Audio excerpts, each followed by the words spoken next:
Well, hello there. It is Friday today. It's January 30th. Oh my goodness, tomorrow's the last day of January. That's crazy. I'm okay with that though. I am dealing with a bit of a cold, so my voice is very crackly and scratchy. And it's just how it is. As a friend of mine calls it, she says she's snozzly, and I like that. So I'm very snozzly today. I got sick last Friday. Today's Friday, so it's been a week, but fingers crossed, it doesn't seem to be like what happens normally where I get all that sinus stuff that goes on for weeks. I don't know. We'll see. It's been a week and I feel like it's working its way out differently than normal. So hopefully my allergy shots are actually doing what they are supposed to be doing. So I wanted to get on here. I did a little vlog. I had so much fun. We got a really big snowstorm. Winter Storm Fern hit us here in Western Pennsylvania last, it was like mostly Sunday. I think it moved in at maybe 3 in the morning. And we got about 16 to 18 inches of snow throughout the day on Sunday. Anyway, it's definitely been a winter wonderland.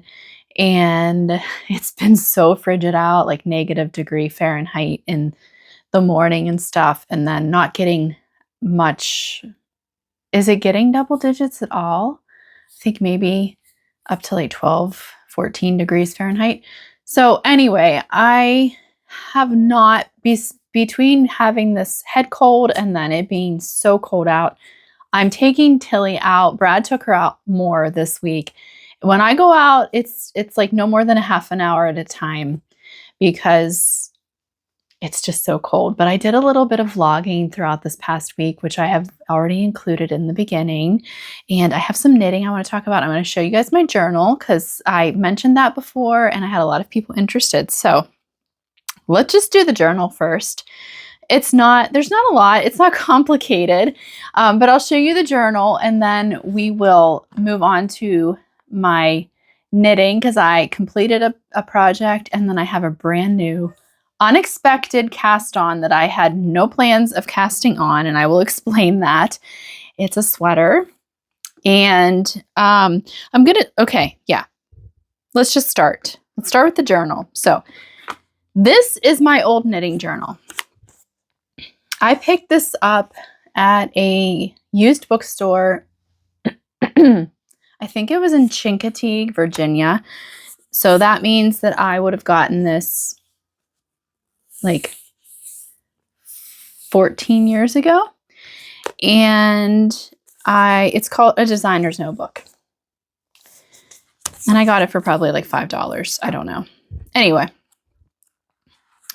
I held on to it for a while. And then finally I decided I was going to turn it into my knitting project journal. And so that's what I have been doing. I started it in March. No, I'm sorry. Let me go back. January of 2023 is when I started keeping this because I'm not a big fan of using Ravelry for keeping track of my projects. I like to use it for a lot of other things, but not that. I do have projects on there, but I'm just not real good with digitally documenting what I knit. I much rather write it down. So I decided at the end of 22 that I wanted to do better with documenting my knits because first of all, the biggest reason was if I reknitted a pattern, it would have been really convenient to see my notes from the first time I knitted. And so that was my biggest reason. And then also just for like documenting it, just for the sake of documenting it and being able to look back. So how I originally started this was, I'll show you my very first entry. This is when I made a pair of thrummed mittens and I just made some notes. It looks like I pretty much followed patterns, so there weren't a lot of notes, but I wrote down like the yarn I used. I didn't even write down the needle size. I sketched a little photo of the mittens, what they looked like when they were done. I put the label from the yarn that I used, and I put a little sample of the yarn and then the wool that I used. Because when you knit thrummed mittens, you're knitting with a spun yarn, and then you're knitting with just loose fiber. And so that's pretty much how I did this. Like this one, I just sketched it. I wrote nothing else besides the pattern and the yarn I used. This over, like, it was not a real, I don't know. I really wanted to have like a picture of it, which is the benefit of using Ravelry, because you can like have a picture to see what your project looked like when it was done. I have a printer. My printer is horrid. It is horrid. And I also, part of it might be, I think it's because it's not a great printer, but also because I buy cheap ink, because I cannot bring myself to spend $80 for one cartridge of printer ink. So I buy the cheap ink on Amazon. All right, confession time. And so when I print stuff on my printer, if I try to print anything in color, it looks absolutely ridiculous. The colors are not correct at all. My printer does not know how to mix the different primary colors to get the correct colors that I need it to, you know, give an accurate representation of what my project looks like. So I realized some people print out pictures, but that was not an option for me. So I was just like kind of drawing, and that was at times a pain because, you know, that wasn't actually giving a very real representation either. But this is what I did. This is what I've done for the last, I guess, 3 years. And you can see like my Ingrid sweater. I should have taken so much notes on this because this sweater was hard for me in the sleeves. And all I wrote about that was notes. The sleeve chart is so frustrating. It does not include the decreases. You have to deduct stitch columns yourself and read your knitting while decreasing. I felt like I winged it. Anyway, so that's all I wrote about that. So as you can see, like, and then here, Seaborn Tea, I was like, nah, I'm not even going to sketch it. So it just kind of, I stopped sketching because it was a lot of work. And yeah. So this is what I've done for 23, 24, and 25, those years. And then I decided I really want to put more effort into my knitting journal to document my notes better and to write down as much information as I can, because I am one of those knitters that does often reknit patterns, and it's so very helpful when I have taken good notes that I can go back and look at, and it makes replicating it so much easier. So one of the big things I wanted to have in my new knitting journal, besides like the detailed notes, was an actual photo of my finished object. So I decided to look into mini photo printers. What made me think of this is that we bought my daughter Lily a Polaroid camera that took 2x3-inch photos. We bought her that for Christmas. And I knew I didn't want a Polaroid because I didn't really want the Polaroid look. And I also knew that Polaroid paper, like the printer paper, or the what prints out, can be a little bit more pricier. I wanted to look at my other options. So I ended up settling on this little tiny printer that is a zinc printer. So it doesn't use ink. It just uses a special kind of paper. And this is a sprocket printer. And I watched some reviews on YouTube. I realized that a lot of people who journal will use this, and people will use it in their planners. So I've actually been using it in my knitting journal, but I've also been printing out I wanted to print out at least one photo a week to include in my paper planner that I'm keeping this year, because when I look back, this planner is like, it's a nice planner, and I'm putting a lot of thought into it. So it's like a planner and journal. And so I've been printing out one photo a week. Actually, most of the time I have like 2. And I'm putting it on the spread where I have my like daily things. Anyway, I'm using it for that. And I'm also using it to take pictures of my finished projects. even though January has been a no spend month for us, we just decided to do that. I used leftover birthday money and Christmas money and Amazon cash that I had accrued from buying Christmas gifts for other people to purchase this little thing, this little printer, plus a pack of 50 replacement. It comes with 10 little papers that it prints out on, but I wanted more, so I got a 50 pack. And so this came to, it was like $110 total, but I mean, I got it for free basically because I didn't have to use any of our household money, and I had quite a bit of Amazon cash in there. And it's just a tiny little thing, and you charge it, using a USB charger. But anyway, I really like it. I would not say that the color is totally true. It does tend to lean on a pinkish tinge to the pictures, but it does way better than my printer would, and it's really fun, and it's actually really, I feel like it's been a really good thing for me to have, not only for my knitting journal, but for my planner. I'll leave a link to this on Amazon down below. I'm not sponsored by this company at all, but it is an affiliate link, so if you would purchase through that link, I will make a small commission on it. So thank you in advance if you do decide to check into that and buy it. But that's what I'm using to print out my pictures. So, okay, so then I was like, do I continue in this journal because I do still have some blank pages, or do I start new? Now, one of the things about this journal is that the pages were kind of small, and I wanted to maybe have a little bit of a bigger page. So then I got this journal out of my drawer of journals. I often pick up journals when I see them on sale because I do journal a lot. And these pages are a little bit bigger, as you can see, not much. But then I thought, no, this is really big and bulky. I don't really want to use this. So I had a 3-pack of just paper, like the paper bound notebooks. They still have, they're just like these cute little notebooks that you can buy. I think they have these often at TJ Maxx, maybe even Target here in the United States.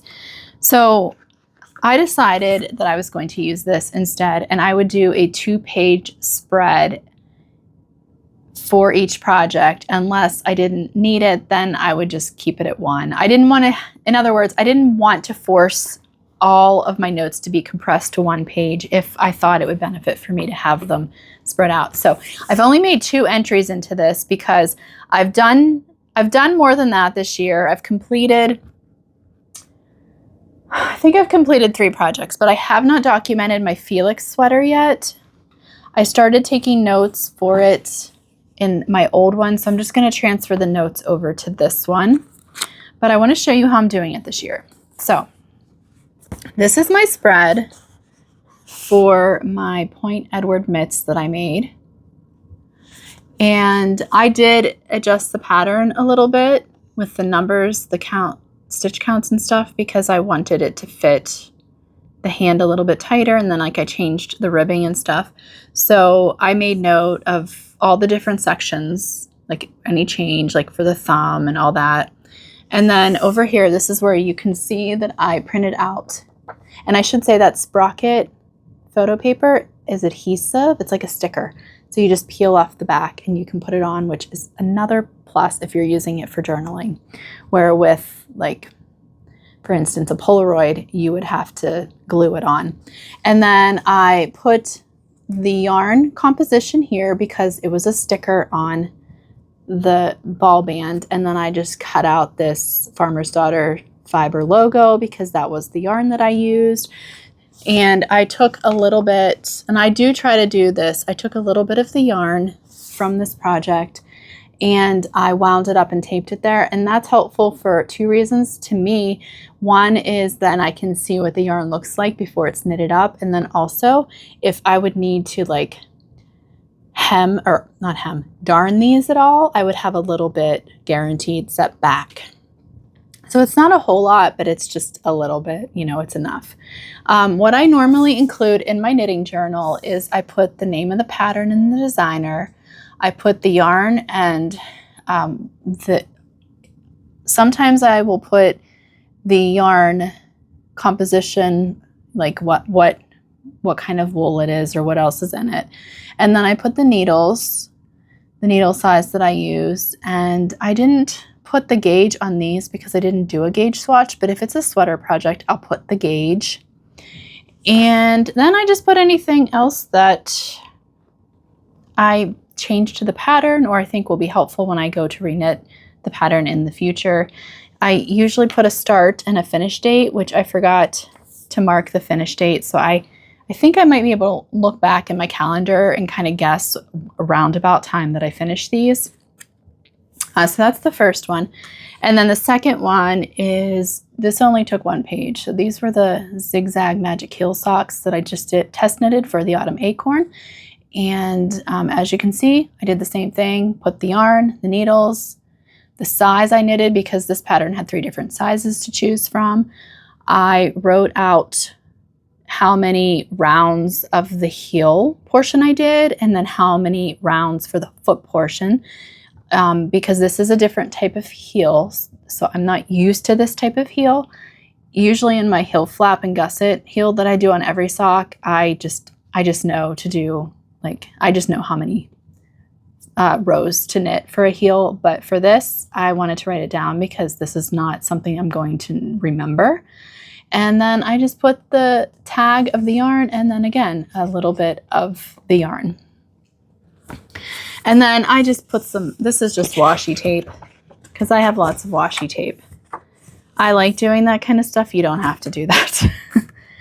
I have sticker, I've mentioned this before. I'm a big sticker person. I always have been. I was like sticker book when I was in elementary school and everything. But so what the plan is to have, I don't know that I'll fill a whole notebook in 1 year with knitting projects. I may.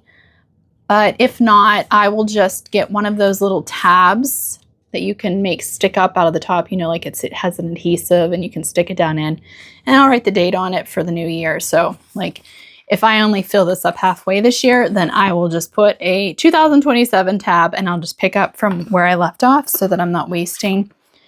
I would love to fill a notebook a year, but that's not a goal of mine, you know, but I don't know, it may happen. So that is what I do for my knitting journal. I don't think there's anything else pertinent that I wanted to say about that. I just found that it's really helpful to have that documentation, especially since I don't use Ravelry to document my projects. And sometimes I feel guilty about that because I do use Ravelry to look at other people's projects and see modifications and stuff and to get inspiration. So then I feel like, oh, I'm not contributing to that. But it's just, it stresses me out to document on there. It just does for some reason. This is just way better for me. So I'm just going to go with it. But now real quick, I want to show you my magic heel socks, the zigzag magic heel socks in person. And you guys do not have to wait long for this pattern because Judy is releasing these, I think tomorrow, January 31st. So Saturday, January 31st. So if I remember, I will go back tomorrow and edit this because when you guys watch this, it'll probably be Saturday. So that will be the day that it's released. So I'll try to remember when she releases it to go in and to put the actual link to the Ravelry page. Right now, it's just a test knit page, so you wouldn't be able to actually access it. But I've talked about these a lot in my last 2 episodes, so I'm not going to talk about them too much other than they are done. They do fit pretty good. I tried them both on and just kind of walked around a little bit and they stayed up on my foot. So that was really cool. I have not given them the boot test yet or the slipper test. I usually wear slippers in my house all winter long. So I don't know if any kind of like fabric is going to like kind of tug at them and pull them down my heel. So I still need to do that little test. But just wearing them around for a short period of time, walking around, they were perfectly fine. They didn't pull down at all. And yeah, they're very beautiful. And I'm so happy with the yarn choice for this. This is Sweet Sparrow Yarns in Pajama Day. And this is, I don't think Julie, or is it Julia? Can't remember her name. I don't think she dyes anymore. She has a website, but looks like it's pretty inactive.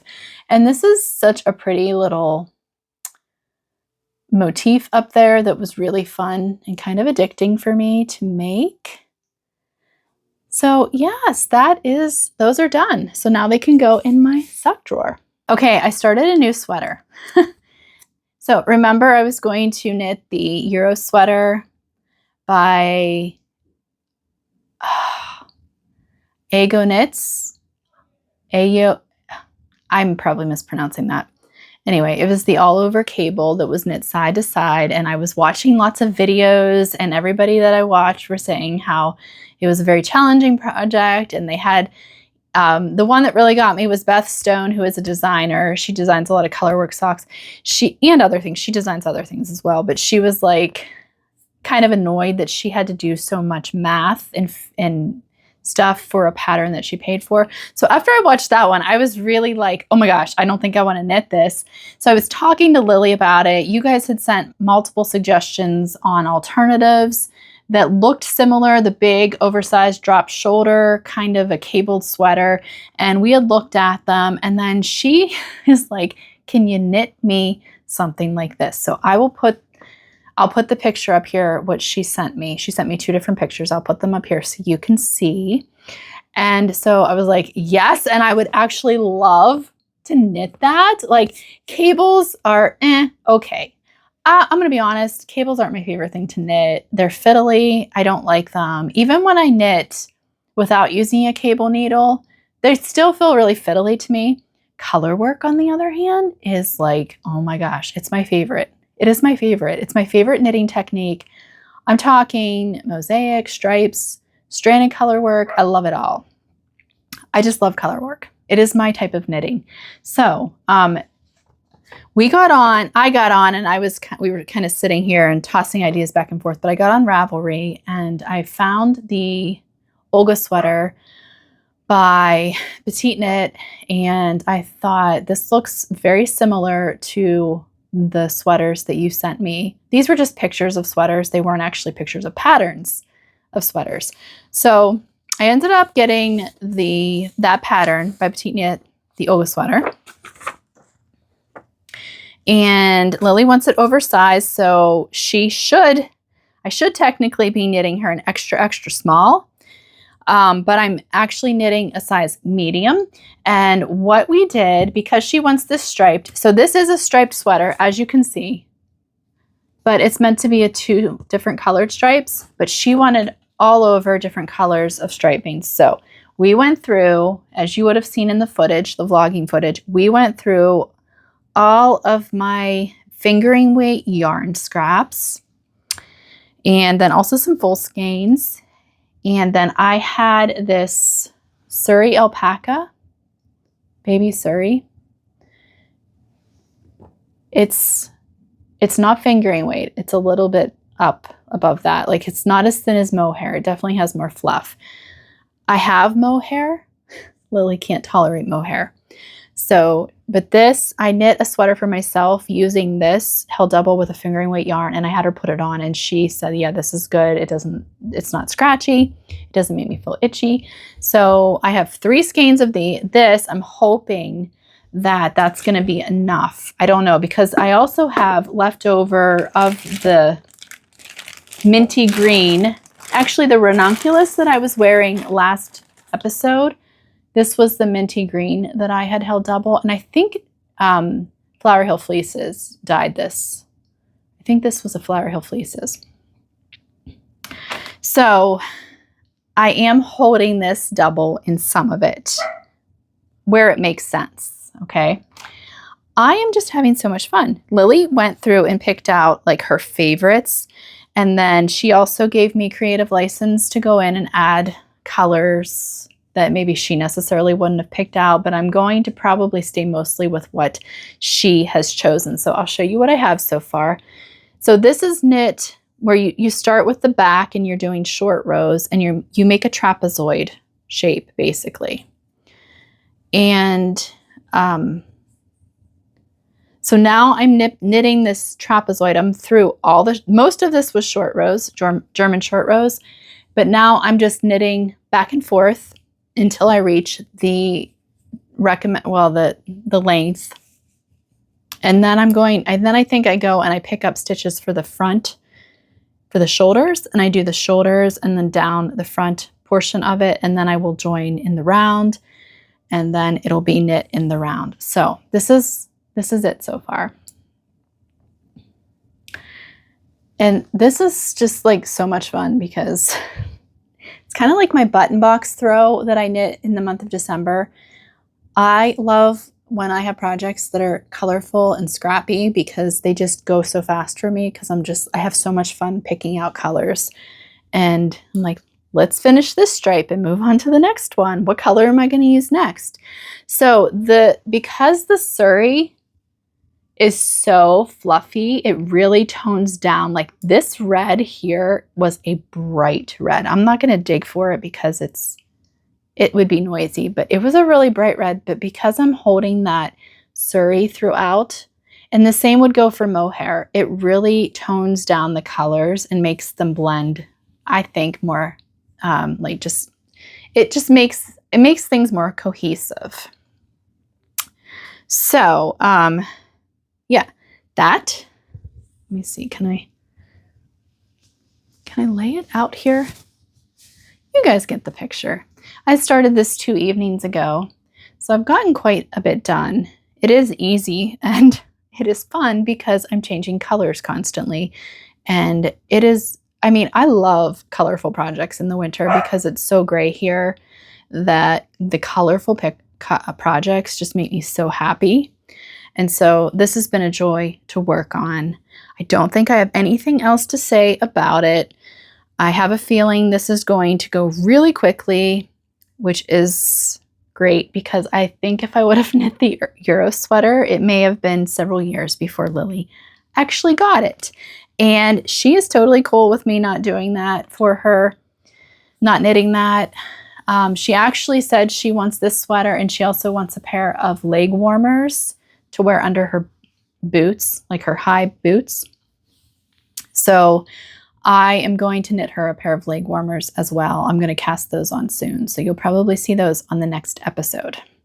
I had finished my Felix cardigan, which I had shown you guys last time. I actually wore it yesterday. I haven't put buttons on yet, but I wore it because I had a t-shirt on that had it was a block print t-shirt that a friend of mine had. She does block printing. And it had red, it was flowers and had red in it. It was really cute, but it was a t-shirt and I needed a sweater to put on over it. I was going for my allergy shot yesterday, so I have to wear something that they can access my arms, but then I can throw something on while I'm sitting there waiting for them to check me, you know? So I wore it without buttons, and then I came home last night and I decided I'm gonna see what buttons I have in my button collection. I have a ton of buttons. The majority of them, probably 98% of them are vintage buttons from my grandma, who had a button jar that I got, and they're all mismatched. I don't want mismatched buttons for this, but what I did find is I had bought these on Etsy several years back for another project, and I have quite a few of them left. They're like these little leather buttons. So that's what I'm actually going to use. I think they'll be fine. Let me see if I can. I'm going to try to pin one of them on so you can see what it looks like. Hold on 1 minute. Okay, so that is what it's going to look like.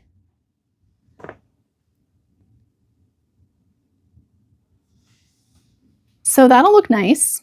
And I think this was like 20. I got 20 of them and I have quite a few left. So I'm definitely going to have enough.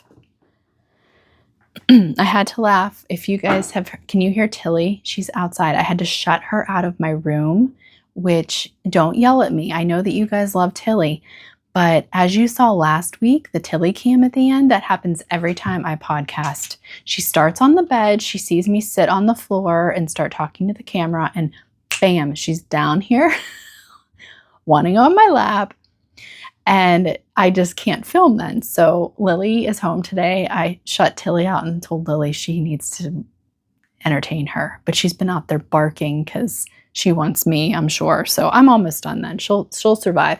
But anyway, that's what I'm going to do. So I'm going to attach these this weekend. I don't know that I'll get to it today. I have a lot of things going on today, but we'll be putting those on. And then one more thing I want to show you guys that I picked back up. I started my heel-toe do-si-do socks in the summertime. This is a pattern by Kay Litton, also known as Crazy Sock Lady. And it has this really fun chevron down the front. So it's good for self-striping yarn. And I had finished the first and then just kind of stopped there. So I started the cuff for the second one. And I'm going to be working on these now because I have several pairs of socks that I started and never finished. So I need to get those done. There's no reason for me not to make them. I think I have 3 pairs, including this one. So I want to get those done. I'm going to try to cast on or to just work on those and not cast any new socks on. Although I may have to make an exception to that because Brad's birthday is in April and I'd really like to knit him another pair of socks. And so I would need to cast those on soon. But other than that, I really want to try to just work on the socks that I already have cast on. Okay, and I would be amiss if I didn't mention what I have on today. I tried to do that in the beginning and then I forgot. This is a ranunculus sweater. This is one of, I don't even know how many that I've knit. And this one was knit in Kelbourne Woolens, Germantown DK. Let me look in my journal because I know that I documented this one. It's lilac color 536. And then I held this double with knitting for Olive Soft Silk Mohair in the color Artichoke purple. And then I discovered that is my favorite mohair yarn ever. The Knitting for Olive, I love it. It's the softest mohair I have ever worked with. So there's my notes for this one. But I finished this a while ago. I started it in April of last year, and I've knitted this really, really fast. I would say probably within a month, but I never blocked it. I just keep wearing it unblocked. But it's okay. I mean, it would look nicer if I blocked it, but sometimes when I finish something and it's not a pattern that I feel like it really requires aggressive blocking, like some lace patterns, like you have to block them. And color work, I really like to block those because it helps to settle like the stitches down. But this one, I was like, nope, I'm just gonna wear it. But I really should block it. Okay, that wraps up this week's episode. I can't remember if I said this already. I think I was going to and then forgot to finish my thought. But my plan is to hopefully be posting a video every Friday or Saturday. I like the idea of doing it every Friday, but as what happened this week, because I was planning on posting this on Friday, but the week got away from me and I just didn't get around to filming this portion of it.